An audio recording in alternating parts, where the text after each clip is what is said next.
Welcome everyone. We'll be starting website development course from today. So today is the first session of this course. We'll be having one session per week, and we'll decide how we'll go about that. Today's session is more about the basics. There are a few concepts that you need to learn before even starting. So basically, when you like do some web development course, when you learn something from a course, at that time आप usually उसकी codes पढ़ रहे होते हो, आप कौन सी languages उसमें required होती हैं, कौन से सॉफ्टवेयर उसमें रिक्वायर्ड होते हैं, आप उनको पढ़ते हो.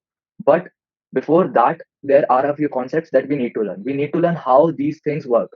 वेब कैसे वर्क करता है, इंटरनेट कैसे वर्क करता है, एंड आप जो वेबसाइट सर्च करते हो वो कैसे वर्क करती है, वो आप तक पहुंचती कैसे हैं. So today we'll discuss about such concepts and we'll discuss about a few languages that are required and stuff like that. Before starting, I am Aditya Chaube, experienced programmer and UI/UX designer, and a lot of you might know me from like the webinars we have conducted before. Either it would be in your colleges or in Edudo. For those who don't know me, I am a programmer since the age of 9. I have 4 years of UI/UX designer design experience, and the news of my career was covered by more than 4 national news channels and 8 newspapers. So here's a glimpse of it. Now let's move on to session one, basics of website development. As I've just discussed, there are a few things that we need to know before proceeding, before downloading softwares, and before हम code करना start करें, हम languages पे work करें, and before doing that stuff, we need to know a few things. So basically, we need to know how does a website work. We regularly use internet browsers. हम बहुत regularly अपने mobile devices में internet browsers use करते हैं, laptops में internet browsers use करते हैं, Chrome, Firefox, Opera browser, Safari. So there are a lot of browsers. So वहाँ पे वो वेबसाइट कैसे आती है, वो वर्क कैसे करती है, हम आज उसे जानेंगे. So there are three basic things that we need to know. First, what basically is a website. Second, how does a website load. And third, what code does it require. So first में हम ये जानेंगे कि basically एक website क्या होती है. So before that let's have some activity. So here you can see कि ये स्क्रीनशॉट्स हैं फेसबुक की वेबसाइट के. फेसबुक ऐप और फेसबुक की वेबसाइट दोनों ऑलमोस्ट सिमिलर दिखते हैं. सो ऐसा कुछ फेसबुक की वेबसाइट दिखती है. So what are the most common elements that you can see in this photograph, in this screenshot? What are some basic elements that you see in this screenshot? Yeah, a profile picture of a particular person, graphic, yes. And can we list some more? Okay, so basically the basic elements we can see in this screenshot are, you can say, images, files, basically the profile picture as one said, and their background image, then some data, what is the name of like the person whose profile this is, then वो कहाँ रहते हैं and उनके कितने followers हैं, उनकी क्या profession है, वो बेसिकली उसका उनका डेटा हो गया. And then a few buttons जिनके साथ हम इंटरेक्ट कर सकते हैं, whether it is a follow button, a message button, नीचे भी हम कई सारे बटन्स देख सकते हैं, home button and other buttons like that. So basically a website अगर आप देखोगे तो ये पैटर्न आपको नियरली हर वेबसाइट में दिखेगा. These are the three basic things that are found in each and every website: images and files, data, information, and a few buttons or something to interact with. मतलब जिसके साथ हमारा interaction है, जिससे हम proceed करें उस वेबसाइट में, जिससे हम उस वेबसाइट का यूजेज करें. So these are a few things. So we can define it in this sense that a website is basically a collection of such files, data, and most importantly, the code. जो code इस पूरी website को एक structure देता है कि data कहाँ कैसा होना चाहिए, क्या स्ट्रक्चर रहेगा एंड क्या फंक्शनैलिटी रहेगी उस वेबसाइट की, कि जब हम फॉलो बटन क्लिक कर रहे हैं तो क्या होगा. वो जैसे हमने फॉलो बटन क्लिक किया तो अब से वो आदमी हमारे फॉलो फीड में आने लगेगा, एंड हमारी जो फॉलोइंग लिस्ट होगी वहां पे भी उस आदमी का नाम शो होगा. So basically to provide that functionality there must be some code, right. अगर कुछ भी फंक्शनैलिटी हो रही है, कुछ भी हम देख रहे हैं, तो that is all because of a code. So basically, a website is a collection of such files, images, data, and a code that can give them a structure and functionality. So now, when you search for the website in your internet browser, what happens is basically जब आप जैसे आपने youtube.com search किया या फिर आपने facebook.com search किया, तो what happens is उनका जो सर्वर होता है वहां से आपकी जो ये कलेक्शन होता है डेटा का, फाइल्स का, एंड जो एक वेबसाइट का सोर्स कोड होता है, वो सब आपके ब्राउजर में डाउनलोड होता है. एंड आफ्टर दैट जो आपका ब्राउजर होता है, वो ब्राउजर की बहुत सिंपल फंक्शनैलिटी होती है. ब्राउजर का काम सिर्फ सर्च करना होता है. एक बार सर्च करके बेसिकली सर्वर से उनको कनेक्टिविटी मिली, तो जो भी कोड डाउनलोड होता है ब्राउजर सिंपली उसे रन करता है. Am I clear? मतलब यहाँ तक सब क्लियर है? So we are going to like हम कुछ ऐसे टर्म्स को और कुछ ऐसे टेक्निकल टर्म्स को टच करेंगे जहाँ पे हो सकता है कि आप लोगों को कुछ इश्यूज आए, तो आप ओपनली चैट बॉक्स में लिख सकते हैं आपको जो भी डाउट्स आए, and we'll clear it on the way. So browser की सिंपल फंक्शनैलिटी है, जैसे आप यूट्यूब.com सर्च करते हो, तो वो यूट्यूब के सर्वर से कनेक्ट होता है, वहां से यूट्यूब का सोर्स कोड लेता है, स्ट्रक्चर लेता है, फाइल्स लेता है, एंड देन आफ्टर दैट वो बेसिकली उन वो जो कोड आया है वो उस ब्राउजर में रन होता है और वही सब चीजें आपको दिखती है। So now we need to know this that how do these codes और ये जो फाइल्स हैं ये सब इंटरनेट से आपके पास आती कैसे हैं, ये लोड कैसे होती है, right? We need to know this. So how does a website load? So जब एक वेबसाइट कोई आदमी सर्च करता है, सपोजेबली आई हैव सर्च यूट्यूब.com, तो मैंने अभी आपको बताया कि यूट्यूब.com सर्च करने में बेसिकली हमारा डिवाइस यूट्यूब के सर्वर से जाके कनेक्ट होता है और वहां से बेसिकली सोर्स कोड और फाइल्स लेके हमें शो करता है। बट हमें इस प्रोसीजर को थोड़ा और जूम इन करके और अच्छे से देखना है कि क्या क्या पार्ट्स रहते हैं, क्या क्या नेसेसरी चीजें हैं जिनमें आगे हमें काम भी करना है। So first we'll talk about servers. मैं सर्वर्स नाम इतनी देर से ले रहा हूँ, a few of you might know, और कुछ लोगों को नहीं पता होगा सर्वर्स क्या होते हैं। So basically what servers are okay. So servers are basically a few databases we can say, a few machines, a few computers we can say, in which आपका जो भी एक वेबसाइट का डेटा होता है, जो भी वेबसाइट की फाइल्स होती हैं, जो भी वेबसाइट का इंफॉर्मेशन होता है, जो भी वेबसाइट का कोड होता है, इवन जो वेबसाइट का कोड होता है, वो सब एक मशीन में सेव्ड रहता है। तो यूजुअली जैसे हमने फ्रीक्वेंटली ऐसा सुना होगा कि फेसबुक के सर्वर्स, व्हाट्सएप के सर्वर्स डाउन हो गए हैं या किसी चीज के सर्वर डाउन हो गए हैं। So what does that mean is, जो सर्वर होता है, एक वेबसाइट का जो सर्वर होता है, वो बेसिकली किसी ना किसी वर्ल्ड के कोने में एक मशीन है, एक ऑपरेटिंग सिस्टम है, कंप्यूटर है, एंड इन दैट वेबसाइट से रिलेटेड उसका सारा मटेरियल सेव्ड है। So basically what happens is whenever you search for something, whenever you search for a website, तो आप बेसिकली उस सर्वर में जो वेबसाइट का डेटा है, आप उसको कलेक्ट कर रहे हो, आप उसको एक्सेस कर रहे हो। तो how does that happen, we will see. तो before seeing that, so basically जब हमने एक यूजुअली ऐसा आपने सुना होगा कुछ वेबसाइट डेवलपर्स से कि जब हम वेबसाइट बनाते हैं तो हम सर्वर्स को बाय करते हैं, सर्वर्स को रेंट करते हैं। So what is that? तो बेसिकली क्या होता है कि जैसे मैंने कोई वेबसाइट बनाई, मैंने एक वेबसाइट बनाई और मेरे को अब वो इंटरनेट में सबको शो करनी है। So what I will do is, मैं या तो एक सर्वर रेंट करूंगा या मैं खरीदूंगा, and what this means is basically एक ऐसा कंप्यूटर होगा जो डेडिकेटेड होगा सिर्फ मेरी वेबसाइट के लिए, जिसमें मतलब मेरी वेबसाइट से रिलेटेड सारी सामग्री होगी, सब कुछ होगा, डेटा फाइल्स और source code, and that computer will continuously operate and connect with the internet. Okay. सो अभी तक हमने कुछ कॉम्प्लेक्स बातें करी हैं, कुछ हमने टेक्निकल टर्म्स का यूज किया है। तो अगर आपको कोई भी डाउट आए तो प्लीज शेयर करिएगा, because we are in the very start of this course, and I do not want कि आप लोग के बेसिक कॉन्सेप्ट्स क्लियर ना रहे। So definitely share your doubts. So now when, अब ऐसा होता है कि जैसे अगर किसी को मेरे से मिलने जाना है, सपोजिटली किसी को मेरे से मिलने के लिए, मतलब मेरे से मिलने आना है किसी को, या फिर किसी को मुझे कॉल लगाना है, राइट? अगर आपको मुझे कॉल लगाना है तो आप डेफिनेटली एक चीज कोई ऐसी होगी जो मेरे से रिलेटेड एक आइडेंटिटी होगी, जैसे मेरा मोबाइल नंबर। अगर आपको मुझे कॉल लगाना है तो आपको मेरा मोबाइल नंबर पता होना जरूरी है। आप ऐसे ही मतलब फोन में ये नहीं बोलोगे कि आदित्य चौबे को कॉल लगा और स्ट्रेट अप कॉल लग जाएगा। डेफिनेटली उसमें मोबाइल नंबर कहीं ना कहीं एक रोल प्ले करेगा। वहीं अगर आपको अगर मेरे से मिलने आना है तो you need to know my address, my homes address, right? So just like that, अगर मेरे को यूट्यूब की सोर्स कोड, मेरे को अगर यूट्यूब की फाइल्स एक्सेस करनी है, अगर मुझे यूट्यूब में वीडियोस देखनी है, तो जस्ट लाइक दैट मुझे पता होना चाहिए कि मुझे वो फाइल्स मिलेंगी कहाँ से, यूट्यूब का वो सर्वर है कहाँ, मैं कॉल किसको लगाऊं, तभी तो मेरे को यूट्यूब की वीडियोस मिलेंगी, राइट? पहले मेरे को एक कनेक्शन स्टैब्लिश करना पड़ेगा। Okay, so am I audible now? I will re-explain this slide. So basically जब मैं जैसे सपोज़िबली किसी को मुझे कॉल लगाना है, राइट? तो मुझे कॉल लगाने के लिए या मुझसे मिलने के लिए they need to know something that is related to me, some identity, right? जैसे अगर किसी को मुझे कॉल लगाना है तो they need to know my mobile number. अगर किसी को मेरे से मिलना है तो they need to know my office address और my homes address, right? To meet मी।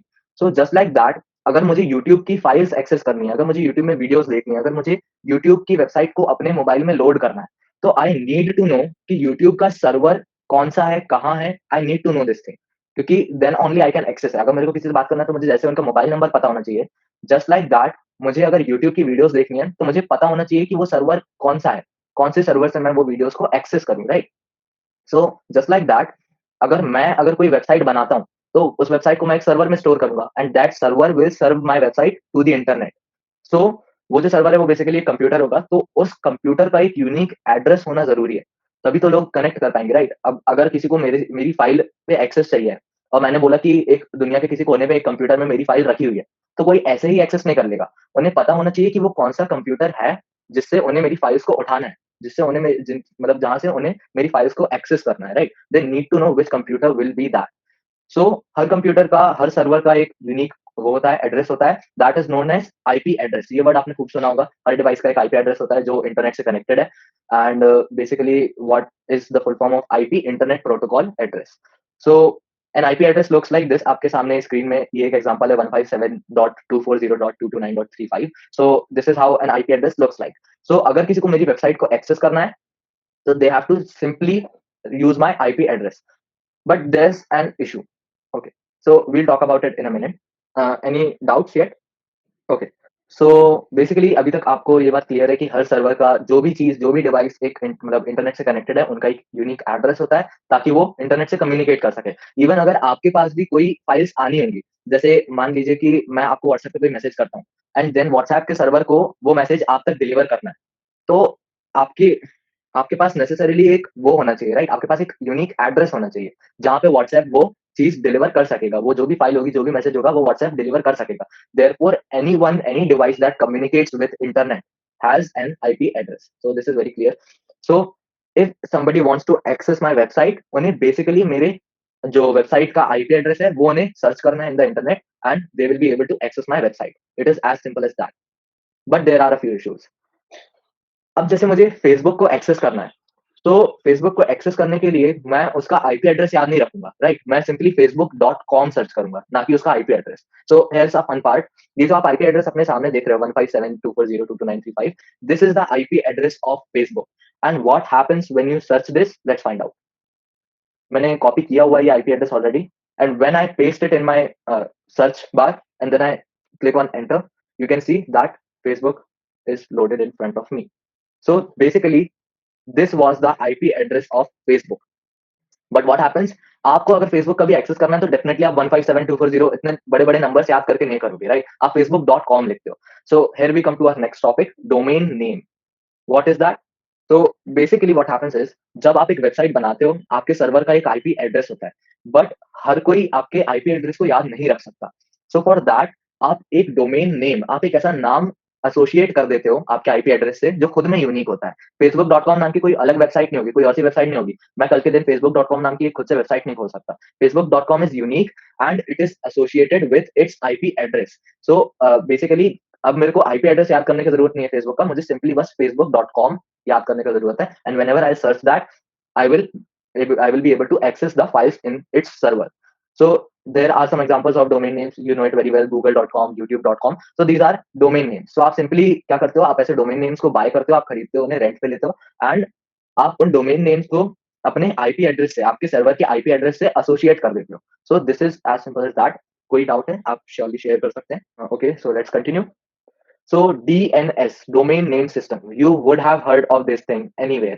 आपने कभी भी अगर मतलब कई बार आपको कभी कोई इंटरनेट इशू आया या फिर कुछ भी आया है, so you might have noticed this word DNS.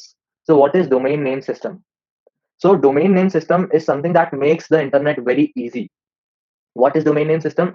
Basically आप जब एक डोमेन नेम खरीदते हो और जब आप उसे एक आईपी एड्रेस से एसोसिएट करते हो, तो आप ये बात को याद रखिएगा कि कभी भी अगर आपको कोई सर्वर को एक्सेस करना है, तो आप हमेशा उसे आईपी एड्रेस से ही एक्सेस कर सकते हो। आप उसे कभी डोमेन नेम से वो एक्सेस नहीं कर सकते। अगर मेरे को youtube.com का सर्वर को एक्सेस करना है, तो मैं उसे उसके आईपी एड्रेस से ही कर सकता हूँ, राइट? बट इस चीज को हेल्प करने के लिए डोमेन नेम सिस्टम आता है। तो domain name system is basically a huge library. कई कंपनीज की अलग अलग लाइब्रेरीज होती हैं, and in this library there are many domain names and their associated IP addresses. So what this means is, जो फेसबुक होगा, फेसबुक ने एक डोमेन नेम सिस्टम से डोमेन लिया होगा, एंड नाउ दैट डोमेन मतलब जो डीएनएस है, जो लाइब्रेरी है, उसमें facebook.com के बाजू में उसका आईपी एड्रेस लिखा होगा। सो व्हाट हैपेंस इज, आप जब कोई भी चीज सर्च करते हो अपने एड्रेस बार में, जब आप सर्च करते हो facebook.com, सो बेसिकली facebook.com की जो डीएनएस है, जो डोमेन नेम सिस्टम है, उस पर रिक्वेस्ट जाती है कि भाई facebook.com से रिलेटेड जो आईपी एड्रेस है वो हमें दो। सो facebook.com का तुरंत से IP address domain name system से आपको मिलता है, एंड देन आपका ब्राउजर प्रोसीड करता है उस आईपी एड्रेस के साथ। So whenever you type facebook.com, within a second, within a millisecond, DNS के पास रिक्वेस्ट जाती है, डोमेन नेम सिस्टम के पास रिक्वेस्ट जाती है कि मुझे इस डोमेन नेम का आईपी एड्रेस चाहिए। डीएनएस उसे आईपी एड्रेस देता है आपके ब्राउजर को, एंड देन आपका ब्राउजर आईपी एड्रेस के साथ प्रोसीड करता है to access Facebook server. So am I clear with this? Okay, please repeat it once. So basically क्या होता है कि आप किसी भी वेबसाइट को, किसी भी सर्वर को, चाहे वो फेसबुक का सर्वर हो, चाहे वो यूट्यूब का सर्वर हो, चाहे वो मेरी वेबसाइट का सर्वर हो, आप किसी भी सर्वर को किसी नाम से एक्सेस कभी नहीं कर सकते। आप उसके आईपी एड्रेस से ही एक्सेस कर सकते हो, क्योंकि वो उसकी एक यूनिक आइडेंटिटी है, एक यूनिक एड्रेस है। बट अब क्योंकि हर कोई आईपी एड्रेस याद नहीं रख सकता है, तो there is something called domain name system. What happens in this is कि बेसिकली जैसे फेसबुक ने एक डीएनएस से एक डोमेन खरीदा, तो क्या होगा कि वो जो डोमेन नेम सिस्टम है, उसमें एक ऐसी लाइब्रेरी है जिसमें कई सारे डोमेन नेम्स हैं और उनके एसोसिएटेड आईपी एड्रेसेस हैं। तो व्हाट हैपेंस इज कि जब भी आप सर्च करोगे facebook.com, तो सबसे पहले ये रिक्वेस्ट जो है वो डीएनएस के पास जाएगी, डोमेन नेम सिस्टम के पास जाएगी, और डोमेन नेम सिस्टम फिर बताएगा कि facebook.com से एसोसिएटेड क्या आईपी एड्रेस है। बेसिकली फेसबुक का सर्वर किस आईपी एड्रेस पे लोकेटेड है, तो ये आपको डीएनएस बताता है। देन डीएनएस ये चीज, ये इंफॉर्मेशन, आपका आईपी एड्रेस ये सेंड करेगा वापस से ब्राउजर में, and then browser will proceed to access Facebook server. This is as simple as that. अगर आप youtube.com सर्च करते हो, तो youtube.com सर्च करने के बाद वो रिक्वेस्ट डीएनएस के पास जाती है। डीएनएस बताता है कि भाई इसका आईपी एड्रेस ये है, वही आईपी एड्रेस वापस से आपके ब्राउजर में आता है, फिर आपका ब्राउजर प्रोसीड करता है टू एक्सेस youtube.com और उसका सर्वर। So am I clear with this now? Okay great. So if there are any doubts, आप श्योरली मुझे व्हाट्सएप पे भी पूछ सकते हैं। नो डाउट, मतलब अगर आप यहाँ पूछने में कंफर्टेबल नहीं है, then I will answer there. And if you are comfortable asking there, so definitely ask, because it will help other students too. So next, this is the full path. Now I'll explain basically what happens when you search something. So ये आपका एक पूरा path है। I'll send this as a notes too, so that आप लोग ऐसे remember कर सकें। So जब आप कोई चीज सर्च करते हो इन योर मोबाइल फोन और इन योर कंप्यूटर, ये रिक्वेस्ट सबसे पहले, जैसे मैंने facebook.com सर्च किया, youtube.com सर्च किया, तो ये डोमेन नेम की रिक्वेस्ट जाती है आपकी डीएनएस के पास। DNS is domain name system. This is a library जिसमें कई सारे डोमेन नेम होते हैं और उनसे एसोसिएटेड आपके आईपी एड्रेसेस होते हैं। फिर जो डोमेन नेम सिस्टम है वो बोलेगा कि भाई facebook.com का आईपी एड्रेस, facebook.com के सर्वर का आईपी एड्रेस ये है। ये चीज जाएगी आपके मोबाइल के पास, आपके ब्राउजर के पास।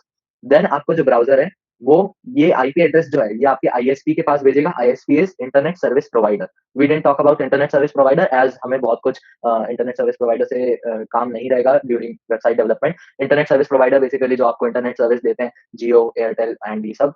सो बेसिकली व्हाट हैपेंस इज, जब आप ये करते हो, आप आईपी एड्रेस अपना, मतलब जब आपका आईपी एड्रेस फॉरवर्ड होता है आपके मोबाइल से जाता है, तो वो सबसे पहले तो फ्रीक्वेंसीज के फॉर्म में आपके नेटवर्क टावर्स या फिर आपके वाईफाई के पास जाता है। देन विथ केबल्स वो आपके इंटरनेट सर्विस प्रोवाइडर के पोर्ट्स में जाएगा। देन सपोजेबली व्हाट्सएप एंड फेसबुक, इन सबका जो सर्वर है, that is located in USA, that is like 15,000 kilometre far from here. तो हमारा जो, मतलब जो भी डेटा है, हमारे मैसेजेस जो है, हमारी प्रोफाइल जो है, हमारी फाइल्स जो है, हमारी जो इमेजेस हैं, that are those are all saved in USA, मतलब उनके सर्वर्स में, उनके सर्वर्स जो वहां पे हैं। तो बेसिकली जो आपका इंटरनेट सर्विस प्रोवाइडर होता है, वो then through underground cables, underground sea cables, वो ये इन्फॉर्मेशन फेसबुक और व्हाट्सएप के सर्वर्स पे पहुंचाता है, which are in USA. Then from there आपका जो सर्वर है वो आपको वेबसाइट का पूरा डेटा देता है, सोर्स कोड डेटा और आपकी जो फाइल्स हैं ये सब। देन वो वापस से आईएसपी के पास आता है through ports, and then with cables and with network towers with wifi, ये आपके पास इन योर मोबाइल फोन आता है। एंड इट्स क्वाइट फैसिनेटिंग कि ये सब विद इन सेकंड्स होता है, विद इन मिली सेकंड्स होता है, कि आपकी information with in a few seconds सीधे यूएसए के किसी कॉर्नर से आ रही है, and it's quite fascinating in that way. So this is all. This is how websites get loaded in our computers or in our mobile phones. Is there any doubt in this? Okay, great.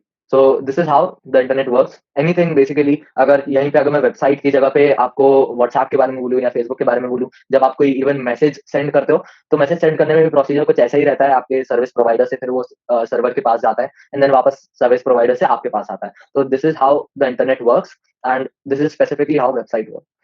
So let's move on to our third main discussion.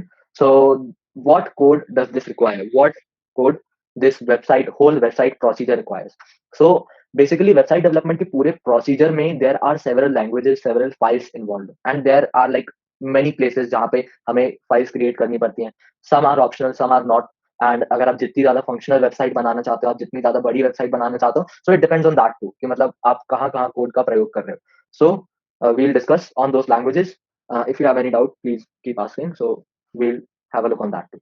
So first we'll talk about web page source code. What does this mean? Basically, आपके पास जो website आती है, जब आप एक website search करते हो, आप youtube.com सर्च करते हो या facebook.com सर्च करते हो, तो आपके पास जो लोडेड आपके मोबाइल में आता है, जो आपको शो होता है, जो आपके जो आपका फाइल्स को स्ट्रक्चर करता है, जो टेक्स्ट को स्ट्रक्चर करता है, जो एक फंक्शनैलिटी बनाता है वेबसाइट्स में, वो जो सोर्स कोड होता है, हम उसमें क्या लैंग्वेजेस रिक्वायर्ड है, we'll talk about that. So there are 3 specific languages like for which we can talk. So those three basic languages are HTML, CSS, and JavaScript. So we'll talk about each of them.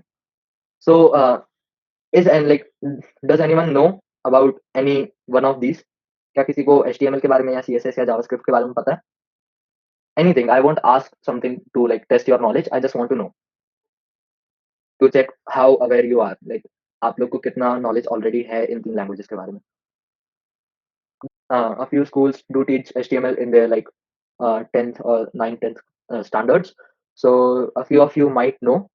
So no worries if you even if you don't know, we'll definitely talk about that further in our course. So let's first understand what is the role of these languages. What important role do they play? So HTML is like the most required of these, but also the easiest of these languages. So first, let's know what is HTML and like how does it help. So HTML basically आपकी जो website होती है उसको एक structure देती है, मतलब basically आपको जैसे कुछ टेक्स्ट डालना है या कोई फाइल डालनी है तो HTML is hypertext markup language. Yeah. So yes, it is called hypertext markup language. So basically, like how it is required in like website development. So it provides a basic structure in website development. How? So like जैसे आपको कोई file डालनी होती है, कोई image डालनी होती है या कोई टेक्स्ट डालना होता है, तो HTML में बेसिकली आप बस लिखते हो कि हमें ये चीजें अपनी वेबसाइट में पुट अप करनी है, हमें ये चीजें अपने वेब पेज में पुट अप करनी है। आप उसे डिजाइन नहीं करते हो, आप कुछ नहीं करते हो, आप बस उसे एक स्ट्रक्चर देते हो। So in that way we can call it कि HTML बस एक पिलर जैसा है, या फिर आप कह सकते हो एक ऐसी बिल्डिंग है जिसमें ना पेंटिंग हुई है ना उसका इंटीरियर डेकोरेट हुआ है, तो HTML सिर्फ उतना काम करता है, स्ट्रक्चर प्रोवाइड करना। But that is important too, बस आप अ, जो बिल्डिंग बनी नहीं है, जिसका स्ट्रक्चर बना ही नहीं है, आप उसको डेकोरेट करने नहीं लग जाओगे। So first you need a basic structure, so you need to know HTML। सो we know what HTML is, so this is how a website looks like after like after it is coded in HTML. So we can see that बहुत ज्यादा कुछ design नहीं हो रखा है इसमें, इसमें बस कुछ इमेजेस मेंशन्ड है, कुछ लिंक्स मेंशन्ड है, कुछ टेक्स्ट मेंशन्ड है। सो बेसिकली जो आपका HTML होता है वो एक बेसिक स्ट्रक्चर बस देता है, जिसमें कुछ बहुत ज्यादा डिजाइन नहीं कर सकते हो आप, बस आप बता सकते हो कि क्या क्या एलिमेंट्स हमें पुट अप करनी है अपनी वेबसाइट। वंस आप ये स्ट्रक्चर बना देते हो, then you go towards designing it. For designing it, we will require CSS. So we'll talk about that. Before that, let's have a doubt session. Does anybody has any doubt? कोई भी doubt हो आप surely बता सकते हो। There seems to be no doubt here. So yeah, so basically HTML आपको आपकी website को एक स्ट्रक्चर देता है, लेकिन वो आपको आपकी वेबसाइट को ना डिजाइन देता है ना फंक्शनैलिटी देता है। How we can do that? Let's see. So the next one is CSS or cascading style sheets. So this is also a very required language, we can say, and it is like not required if you are building your website with HTML alone। अगर आप अपनी website में बिल्कुल भी design नहीं चाहते हो और आप एकदम ऐसी वेबसाइट चाहते हो जैसे आपको सामने दिख रही है, so no worries, HTML is enough for that. But आप आगे जाके जब एडवांस वेबसाइट्स क्रिएट करते हो, जिनका यूआई डिजाइन काफी अच्छा होता है, जिनकी वेबसाइट डिजाइन काफी अच्छी होती है, जिनका यूजर एक्सपीरियंस काफी अच्छा होता है, लाइक आप अगर यूट्यूब जैसी कोई वेबसाइट डिजाइन करना चाहते हो, नेटफ्लिक्स जैसी कोई वेबसाइट डिजाइन करना चाहते हो, फेसबुक जैसी कोई वेबसाइट डिजाइन करना चाहते हो, so then you need such languages and such interfaces. So CSS is cascading style sheets, and it is basically required to decorate your website or design your website. It enhances your user experience, your user interface. So we require this language too. So we'll work on it. So let's have an example first. So this is the previous website जो मैंने आपको HTML की website अभी दिखाई थी, CSS apply करने के बाद that website looks like this. This is way more better than that. So this is how like इस वेबसाइट के पास अब स्ट्रक्चर भी है, अब डिजाइन भी है। The only thing it does not have is functionality. So we'll discuss about that. Before that, let's have a look. So this was the website before CSS and after CSS. So now we know how important CSS is, also like how it is important and how we can use it to like tremendously improve our website. So does everyone agree? I hope everyone agrees. I hope you don't like the HTML one more than the CSS one. So any doubt here? Now we will be going to talk about functionality too, how like we can add functionality to our website, because after the website is loaded, जब आपके device में website load हो गई है, so after that आपका उस server से technically कोई कनेक्शन नहीं, आप उस सर्वर से कोई और डेटा नहीं मांग रहे हो, आप कोई और डेटा ट्रांसफर यूजुअली उस सर्वर से नहीं हो रहा है। So how will the website function, उसमें जैसे कोई एनिमेशन आनी होगी या कोई पॉपअप आना होगा या फिर कोई स्लाइडर चल रहा होगा, जैसे आपने Amazon.com में देखा है कि स्लाइडर चल रहा होता है बेस्ट डील्स का. So how that functionality will come, button से कैसे इंटरेक्ट कर सकते हैं. So we'll know that with JavaScript. So JavaScript is like very a demanded skill in like today's life. A lot of JavaScript developers get hired very easily in like the IT place, and it is very required skill. We can say a lot of industries demand JavaScript, and like we can use it apart from websites too. So therefore, it is very much required. So anything that functions in a website is basically the use of JavaScript. Whatever like the pop-ups, the animations, everything is made from JavaScript. So we'll discuss it. It is a bit difficult than both of the previous language, and we'll tackle those things too. So now, is there any doubt in all of these three languages? Because we are going a bit further now, and we are close to the end of this session too. Okay, so now you must be wondering, you all must be wondering this, कि हमने एक website बना ली है, हमने उसमें मतलब तीनों languages का यूजेस कर लिए हैं, बट स्टिल जब हम फेसबुक या यूट्यूब को देखते हैं, so what we see is कि यूट्यूब एक ही जैसी वेब पेज, एक ही जैसा वेब पेज सबको सर्व नहीं कर रहा है, राइट? सबके अलग अलग प्रेफरेंसेस होते हैं. जैसे मैं अगर youtube.com खोलूंगा तो आई सी वीडियोस फ्रॉम दोज पीपल जिनको मैंने सब्सक्राइब किया है. सिर्फ मैं उन्हीं की वीडियोस देखूंगा अगर मैं youtube.com खोलता हूँ. सेम विद फेसबुक, अगर मैं फेसबुक खोलता हूँ तो मुझे उनकी पोस्ट दिखेंगी जिनको मैंने फॉलो किया है, राइट? तो we see that it is dynamic, it is changing for everyone. ऐसा नहीं है कि उन्होंने एक ही पेज बनाया है and that is the same for everyone, right? So how can we do this, how can we make this dynamic? So हमें पहले ये समझना जरूरी है कि चीजें हमारे फोन में आके लोड होने के बाद चीजें हमारे सब्सक्रिप्शन के अकॉर्डिंग नहीं चलती होंगी, राइट? बेसिकली जब हम सर्वर से डिमांड करते होंगे, तब सर्वर चूज करता होगा कि हमें क्या क्या सेंड करना है. सर्वर ये चूज करता होगा कि इनकी क्या क्या सब्सक्रिप्शन है और इनके वेब पेज में हमें क्या क्या दिखाना है. तो ये काम सर्वर का है, right? So there are two types of languages, browser based languages और browser sided languages, and server sided languages. So we will now talk about server side languages. Server side language basically means कि server में जो भी activity हो रही होती है, उन्हें जो हमारे लिए सब्सक्रिप्शन फीड बनानी है, उन्हें जो हमारे लिए फेसबुक की फीड बनानी है, जो सिर्फ हमारे लिए होगी, किसी और के लिए नहीं होगी. मेरी फीड किसी और व्यक्ति को नहीं देख सकती है, राइट? मैंने कुछ और लोगों को सब्सक्राइब करके रखा है, किसी और ने किसी और को सब्सक्राइब करके रखा है, मैंने किसी को फॉलो करके रखा है, किसी और ने किसी और को फॉलो करके रखा है. So basically it changes for everyone, it is dynamic.